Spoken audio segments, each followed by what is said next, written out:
Okay,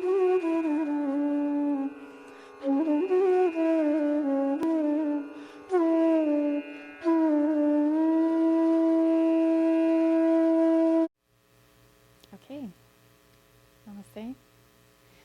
I'm going to teach you probably my favorite recipe I ever learned while studying here, and it's a really wonderful, quick breakfast recipe that you can put together. And I always find that when a recipe is quick, it lessens my anxiety in the morning, especially if I'm adopting this Ayurvedic regime of cooking all of my food fresh daily.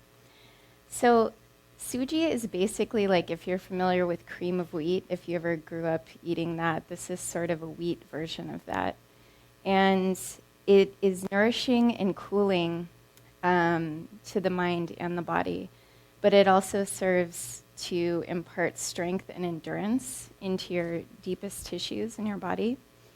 So it's very beneficial for this season coming up, which is mid-September to mid-November, and also during the winter seasons. So that'll be mid-November all the way until mid-March.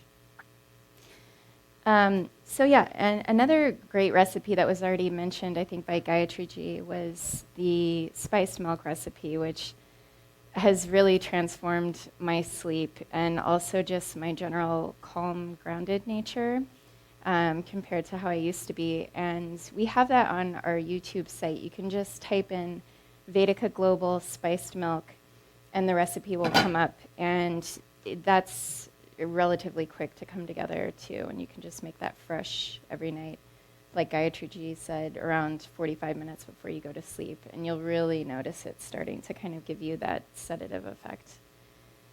So, I'm going to teach you the recipe for just one serving. It'll go quickly, and I figure you're most likely making just your serving for yourself. But in general, if you were preparing it for more than one person, the ratio of liquid to wheat would be 4 parts liquid to 1 part wheat. So you can take this recipe that I'm showing you for one serving and just add more based on how many people you're cooking for. So, we're going to use around 3/4 cup of milk. And in Ayurveda, it's always suggested to use organic ingredients for many reasons, but one of them being that the food is in its most natural, unprocessed state, but also that you're caring for your body and also for caring for the earth. So organic milk, organic whole milk too, and then about 1/4 cup to 1/2 cup of water. And we'll get that started.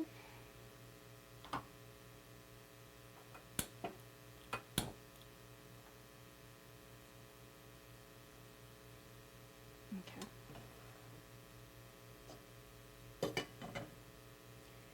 So we will bring that to a boil and add our spices, which I will talk about in a second. But I wanted to speak very briefly about the wheat and the milk. So nowadays, it's relatively common to hear people say that they have intolerances to dairy or to wheat.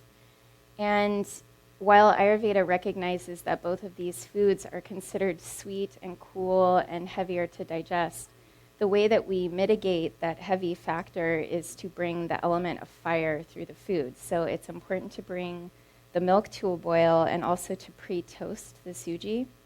So the suji can be bought in the Indian store under the name suji, or you can buy organic suji, often in bulk at natural food stores under the name organic farina, Farina.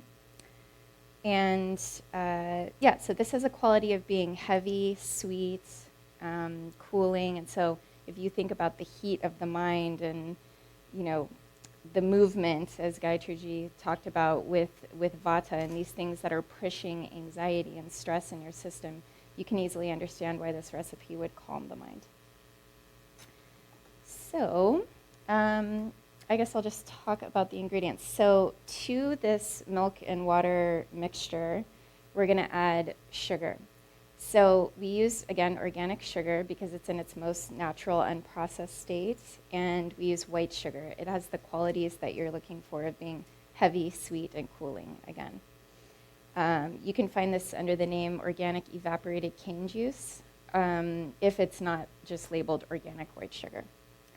And so we'll use about, this is kind of a preference thing. I tend to use, for this recipe for one person, probably 2 tablespoons. I know that sounds like a lot, but you'll play with it and see what's best for you.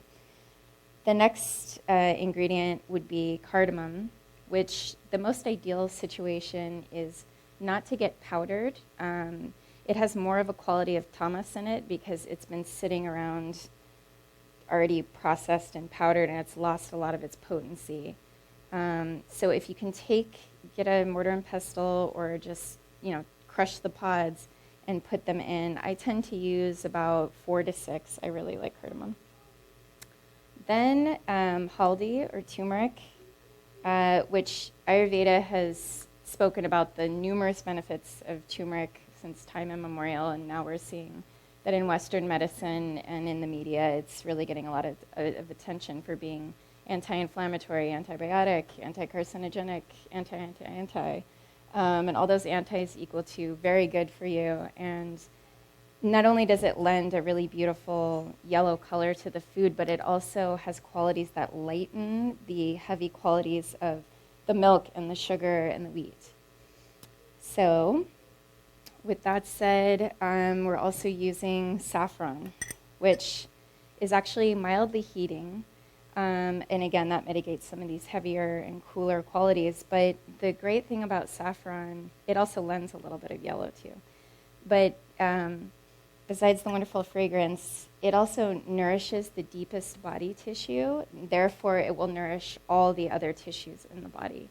So it's very beneficial to incorporate that into this particular recipe. What I wanted to say about the suji too is that the way that I do it is I go to the store and buy it, and like I said before, it needs the fire element coming through it to make it a little bit lighter to digest. So the day that I go to the grocery store, I just dry roast it in a pan on high heat, and I make sure I'm stirring it until I can kind of smell a sweet smell coming up and notice a slight color change. As you can see, it's only a slight color change. It's certainly not burnt. So, okay, great. Woo! You know how the milk can boil over. So, to this, we will add the sugar, about 2 tablespoons. I'm kind of an eyeballing type of person, so pardon me for that. And then about, I'd say, a teaspoon of turmeric. Yeah, that's good. Let's see. Maybe 4 to 6 threads of saffron.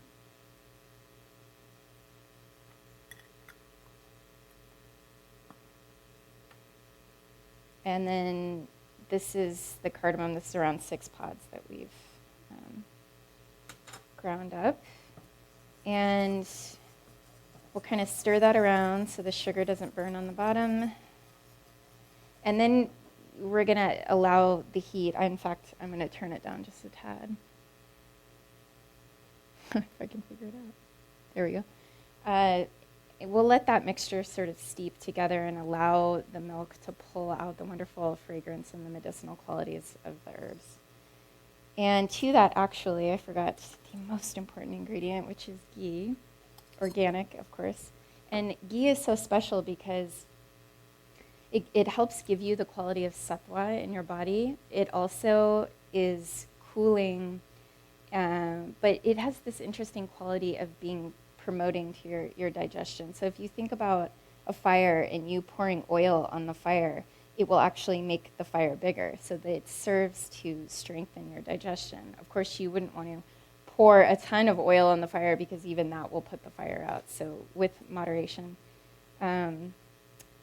So I will use around, I'll use 2 teaspoons. And this is really beneficial in this upcoming season when the fire element is really high in the environment, to incorporate this into your foods, sweet and savory. So I like to give that a couple minutes so I really pull out all the wonderful flavor from the cardamom. So another thing that you might add, I'm going to make a simple recipe that's very easy to digest, but in this coming season, a good additive would be unsweetened flake coconut or raisins, and during winter, perhaps walnuts. But this is if your digestion is strong. So you might wonder, how do you know if your digestion is strong? And I would say that we have a wonderful sangha that we just did on digestion and strengthening your digestion, and you might find that on our YouTube channel. I think it was our June sangha, June. So we have a lot of tips in there for boosting your digestive power. And even though you think that you're somebody that gets really strong hunger, you might not actually have the strong digestion that you think. I know that was the case for me. And also we have our charitable and low-cost clinic where you can get a lot of tips about how to raise your digestion and any other health concerns that you have. And I would say too, if you want to just get a general idea, if you experience hunger at regular intervals, or let's say 3 to 4 hours after a meal, you feel your next hunger coming on strong, that's a general indicator of having a relatively good agni, that you could digest this. But of course, a lot more goes into it.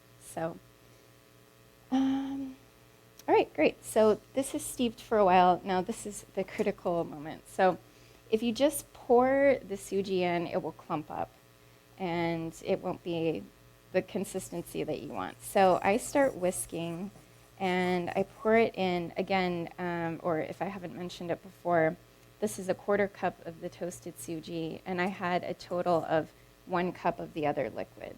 So it was 3/4 of a cup of the organic whole milk, 1/4 of a cup to 1/2 a cup of the water, and now I'm adding 1/4 cup of the organic suji. So I'm going to just kind of pour it in like a wonderful stream, very slowly, and whisk the whole time, and then I ensure that I'm getting a nice velvety, smooth texture. And at this point, you continue stirring and keep an eye on the suji, and you'll notice sort of a velvety quality come up to it, and also just this really kind of lovely, thin cereal kind of texture. You don't want to cook it down so far that it's very gummy and thick like oatmeal. You want it to be still liquidy. So actually, I'm just going to use this to kind of show you the texture that it is. Well, this isn't the most ideal situation, but yeah. So something like this is the kind of consistency you want. And yeah, that'll do ya. So here is the beautiful suji. It has a lovely color, very inviting, nice quick breakfast. Like I said, you can add the amendments in the different seasons, or if you need it to be a little more sustainable and get you going. But this is a lovely breakfast that I hope you try. Happy to share it with you.